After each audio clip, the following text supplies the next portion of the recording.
and India is well on its way for the first victory in the two-match series against Bangladesh.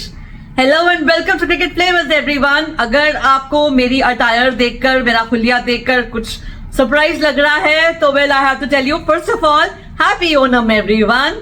हमारी building में, जो कि एक multilingual building है, Middle East में हमें रहती हूँ और यहाँ पे हम सब त्योहार मिल बांटकर हर त्योहार मनाते हैं, चाहे वो दिवाली हो, नवरात्रे हो, जन्माष्टमी हो या ओनम हो. और आज हम मना रहे हैं ओनम मेरी बिल्डिंग में, मेरी सोसाइटी में, और इसीलिए ये ओनम अटायर. और मैंने खाया है ओनम सद्या, जो I have to tell you is one of the best meals. अगर आपने नहीं खाया है, आप नॉर्थ इंडियन है, you will be surprised, you must try it. बहुत अमेजिंग होता है. So now let's talk about cricket, जो मैं आज ज्यादा देख नहीं पाई बिकॉज ऑफ दिस इवेंट, लेकिन जो मैंने देखा बहुत पसंद आया. बिकॉज शुरुआत में इंडिया की बॉलिंग जैसा एक्सपेक्टेड था, ऑफ कोर्स इंडिया की बैटिंग के बाद, initial batting of course morning के हिकअप्स के बाद जब इंडिया की बॉलिंग आई तो मुझे पहले ही मालूम था कि जैसी मदद इस विकेट पे बांग्लादेशी बॉलर्स को मिल रही है उससे कहीं ज्यादा या उस कंडीशंस को ज्यादा एक्सप्लॉइट करने वाले हैं हमारे बॉलर्स. एंड वही हुआ. How good were they, how good was Bumrah with that first wicket जो बोल्ड उन्होंने किया था. क्या सुपर्ब और अमेजिंग बॉल थी. आई स्टिल रिमेंबर कि वो बांग्लादेशी कोच मुंह खुला करके देख रहे थे because even he was so surprise कि ये था क्या. और उसके बाद Akash Deep, those two back to back wickets, मुझे तो पूरा यकीन था that he is going to finish his hat-trick, लेकिन अनफॉर्चुनेटली वो नहीं हो पाया. एक पार्टनरशिप लग गई उसके बाद, लेकिन नॉट फॉर लॉन्ग. जितनी भी partnership, even Liton Das and Shakib Ul Hasan के बीच में जो पार्टनरशिप लगी थी, did not last long. Indian bowlers were so attacking and so good. उन्होंने जिस तरह से मजबूर किया उन्हें शॉट्स खेलने में टू ब्रेक पार्टनरशिप्स, या बिल्कुल पढ़ ही नहीं पाए इंडियन बॉलर्स को, जैसे इवन बुमराह को, for that matter even Akash Deep या सिराज को भी, they were not able to read these bowlers. Indian bowlers were so good and उसकी वजह से ही जो अमेजिंग रिजल्ट आए, ऑब्वियसली बांग्लादेश एकदम लड़खड़ा गई, एकदम तितर बितर हो गई, एकदम शैटर हो गई और इतने कम स्कोर पर उनकी पारी सिमट गई. और सच में मुझे डाउट लग रहा था, तब तक मैं पहुंच चुकी थी अपनी ओनम सद्या खाने के लिए, लेकिन मुझे जरूर ये डाउट लग रहा था कि क्या इंडिया कहीं फॉलो ऑन ना इम्पोज कर दे.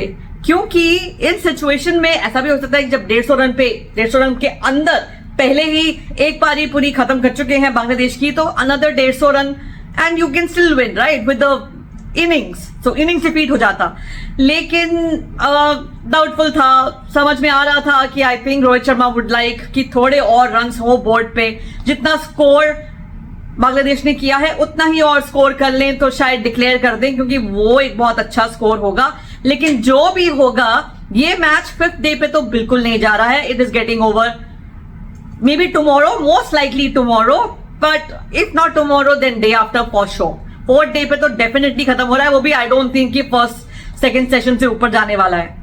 So yes, it's going to be a great win for India and deservedly so. Indian bowlers have been so good and only Indian bowlers, because batsmen ज्यादा कुछ कर नहीं पाए हैं इस पिच पे, क्योंकि ये स्कोर जो यहाँ पहुंचा है ये भी बॉलर्स की वजह से ही पहुंचा था.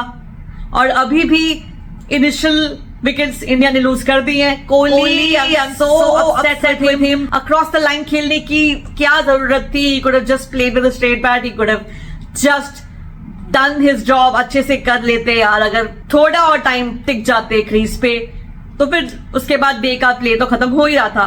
लेकिन पंत आते ही अटैकिंग, मैंने देखा नहीं था but I was checking the score regularly and I saw that 6 and 4 coming up on the Google's वाला जो स्क्रीन होता है जिसमें आप स्कोर देख सकते हैं. एंड आई वाज लाइक वाह, पंत तो आते ही intend attack and taken to the cleaners. So all in all superb effort by the Indian team. Batters could have been better, but never mind, we'll still win this one. कोई चमत्कार ही होगा जो बांग्लादेश को इस गेम में बनाए रख सकता है, but I still feel that it's not going to be. अगर वो बहुत अच्छा कर भी लें, कल इंडिया की टीम को ऑल आउट कर भी दें, I believe that they're going to declare it. लेकिन अगर कर भी दें तो भी ऑलरेडी इतना स्कोर पड़ा है, plus whatever we are going to add, that's not going to be easy for them to chase, especially on the 3rd and 4th day.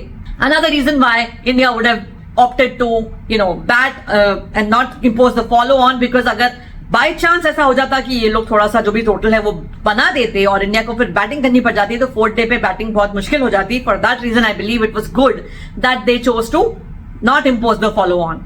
So जो भी है, India is in the driving seat. India is definitely going to win this one, and we shall enjoy it once we have done it, once we have gotten the victory.